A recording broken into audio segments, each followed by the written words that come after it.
O livro de Esdras, como nós sabemos, nos conta o retorno do povo para suas terras e o estabelecimento deles ali, nos territórios de Jerusalém, de Judá, na tribo do sul, enfim.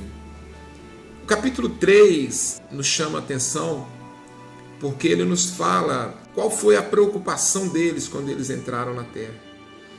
70 anos fora dos termos de Canaã, da terra prometida de Israel, a terra estava dominada por povos estranhos. E o povo judeu, quando retorna para a terra, eles precisam de se estabelecer. Mas para que eles se estabelecessem ali, eles corriam o risco de ser atacados pelos moradores da terra, pelos povos que haviam tomado posse daquela terra. Então eles precisaram da graça de Deus para protegê-los. Por quê? Porque eles vieram e primeiro eles se estabeleceram nas cidades, colocaram ali, talvez construíram as suas casas ou talvez habitaram nas casas antigas que porventura ainda estivessem ali de pé. E eles então se estabeleceram, mas não havia muro que os protegesse. E, logicamente, a primeira coisa a ser feita seria a construção dos muros, porque muro significa proteção. Mas não foi isso que os judeus que voltaram do cativeiro fizeram. Eles estavam muito felizes com Deus por poder retornar à sua terra. Eu acredito que havia ali um sentimento de gratidão muito forte no coração deles. E eles tomaram uma atitude que nós aprendemos com essa atitude que eles tomaram. Assim que eles se estabeleceram, a primeira coisa que aquele povo fez foi construir um altar.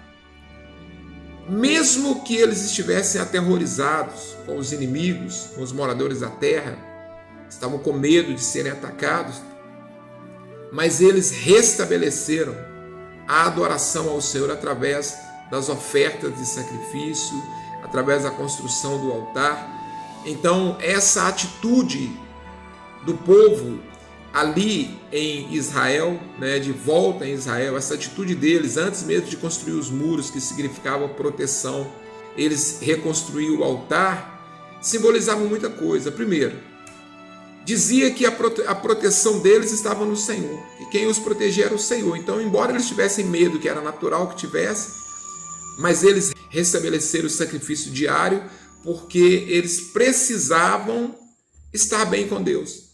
Não adiantava ter muros, mas não ter a presença de Deus. A primeira coisa que eles fazem, então, é trazer a presença de Deus para o meio deles, através do altar reconstruído, de colocar o altar em ordem e de voltar a sacrificar novamente. Quando nós falamos de altar, reconstruir o altar ou de construir o altar, nós estamos falando exatamente de construir uma intimidade com Deus, de construir uma vida com Deus. Altar é lugar de entrega, é onde nós damos o nosso melhor. Aquele povo, mesmo não tendo muita coisa, eles consagravam suas ofertas diárias, eles estavam voltando de uma terra estranha. Tinham poucos animais, tinham poucos pertences, mas do pouco que eles tinham, diariamente eles levavam ao Senhor a sua oferta, eles levavam ao Senhor o seu sacrifício, porque eles estavam dizendo: Senhor, nós precisamos estar bem com o Senhor, precisamos estar aliançados com o Senhor, porque se nós estivermos aliançados com o Senhor, dá tudo certo. Aprendemos com isso, Aliança com Deus em primeiro lugar, quando nós estamos aliançados com Deus, tudo mais dá certo na nossa vida. A segunda coisa que aquele povo fez ali, aliás, a terceira coisa, a primeira, as suas casas, a segunda, o altar, a terceira coisa que aquele povo fez, antes de reconstruir os muros, foi construir o templo, o segundo templo, o templo de Zorobabel.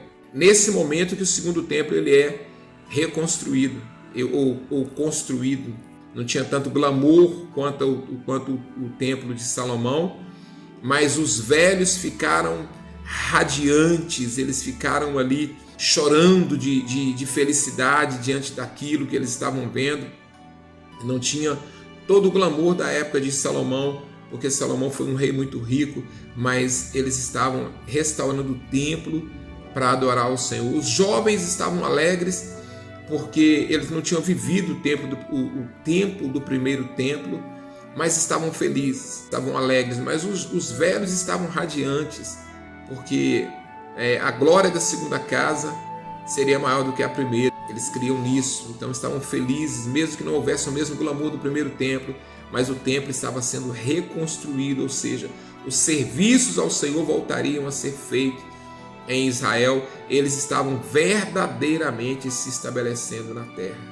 Nós só nos estabelecemos verdadeiramente quando nós colocamos Deus como prioridade na nossa vida, quando tudo que nós fazemos tem como alvo principal, primeiro Deus, depois as demais coisas. Buscai em primeiro lugar o seu reino e a sua justiça, e as demais coisas serão acrescentadas. Então o povo de Israel mostra isso aqui em Esdras 3.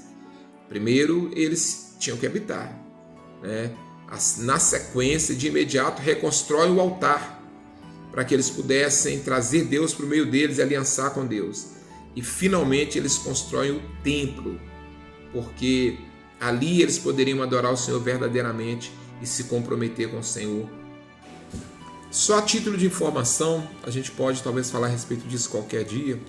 Israel teve 2 templos construídos. O primeiro templo, o templo de Salomão, que foi destruído quando o povo foi levado cativo.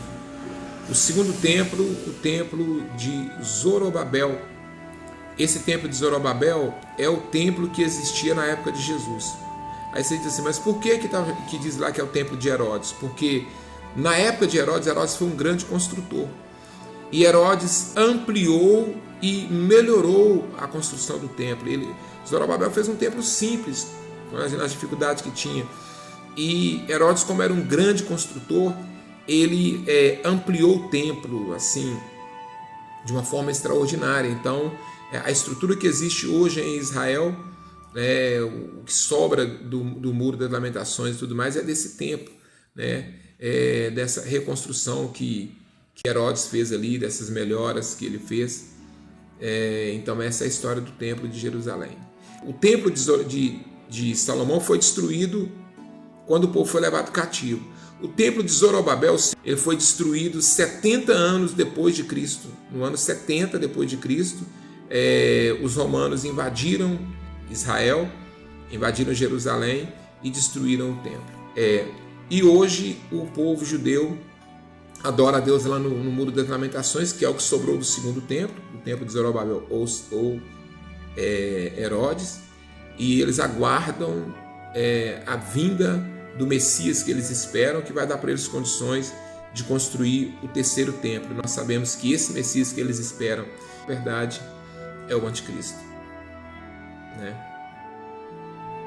Senhor, muito obrigado pelo teu amor e tua misericórdia, por nos aceitar, Senhor. Tu és um Deus de maravilhas e nós queremos glorificar o teu nome por isso, Senhor.